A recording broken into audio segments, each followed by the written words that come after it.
Here we have a battle scene. That flying bird human is Louhi, matriarch of Pohjola. This is not a natural form for Louhi. She has cast a metamorphing spell on herself in order to scout and locate the boat of the raiders. Coming from unknown frontier land, she possesses the power of beasts and monsters. On her back, she is carrying her army. She comes from the east, like Finland's eternal enemy, that uses similar hawk-like beast symbol. The enemy army uses feathers of this bird monster as their insignia. Take notice of that grey, withered, lifeless face in the crowd of enemy. On the other side of the boat is Väinämöinen. He holds the rudder and his sword. Even though he is only one man, he is almost the same size as this winged beast with her army. The wind is behind him, and that thick, pure white hair and beard represents his eternal past on this earth. Under this robe of a wise old man is actually athletic and vital body of a man. While reaching for a sword, he has dropped an item to the bottom left corner. It is a string instrument kantele that is made from the jaw of a giant pike. 3 days earlier, he cast Louhi and her whole army to sleep with this kantele. Unfortunately, Nightmare of the Robbery woke Louhi, and now we are here.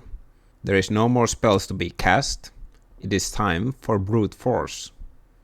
Men around him raised their pikes against the Pohjola army.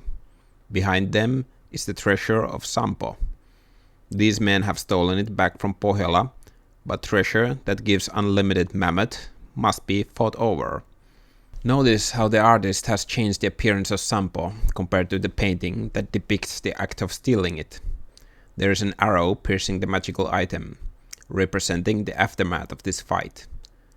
Battle ends in a stalemate when Sampo is broken and lost in the sea.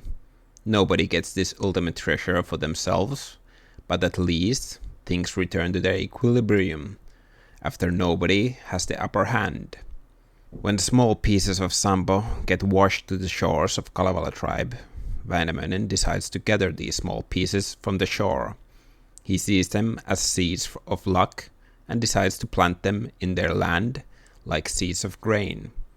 From there, they bring luck to the future residents that see their meager land as a holy land. But for final words, I want you to take your attention to the warrior under Louhi, who is wielding an axe.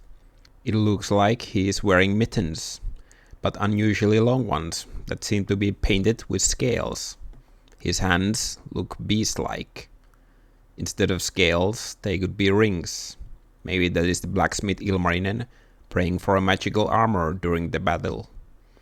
According to the poems, there were a wide variation of Kalevala heroes on this boat. In earlier versions, we have the sons of Kalevala, who were giants that represent 12 months of an astral year. But with Middle Age influence, these mythical heroes change their appearance to Roman Catholic saints. Oral tradition gives room for a character swamp that makes no sense. But sometimes you just have to enjoy the scene and the heat of the moment.